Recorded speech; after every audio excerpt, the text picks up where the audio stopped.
Quand on propose à un auteur d'écrire son histoire en suivant une structure, la réaction est souvent la même. Je veux suivre aucune structure, aucune règle, je veux créer mes propres formes. Cette réaction, elle est normale parce que créer, ça ouvre sur un espace sans limite. Mais cette résistance, elle vient d'une idée fausse. On croit qu'être créatif, c'est ignorer toute structure, alors qu'écrire une histoire, c'est justement adopter une structure.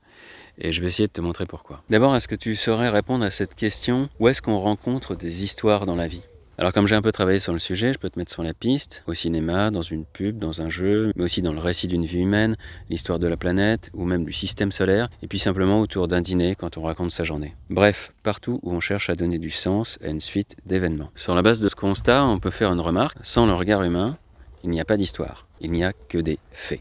Les histoires n'existent pas dans la nature, ce sont des constructions artificielles que les humains ont inventées. Raconter des histoires, c'est même ce qui nous définit le mieux. J'en parle dans une autre vidéo, si tu veux aller voir. Alors on ne peut pas réinventer la façon de construire une histoire, parce que construire une histoire, c'est déjà une invention artificielle.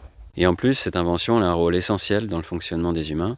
Elle nous permet d'échanger et de confronter nos visions du monde. Et cette façon d'assembler des actions, c'est devenu comme un langage. Est-ce qu'on a pour but de réinventer le langage au complet? Le langage, il peut changer un peu, mais on joue plutôt avec, plus qu'on va réellement le changer. On part pas avec l'idée de le transformer, on part avec l'idée de communiquer en l'utilisant. Et c'est pareil pour les histoires, on les réinvente pas, on joue avec leur structure. On a même essayé de les casser à une certaine époque, on appelait ça déconstruire, et c'est très intéressant.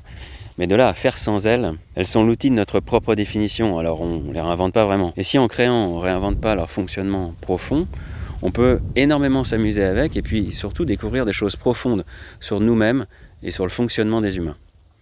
C'est ce que je propose sur cette chaîne, alors abonne-toi si ce n'est pas déjà fait, et puis va chercher dans les vidéos quelque chose qui va pouvoir t'inspirer pour écrire ta propre histoire.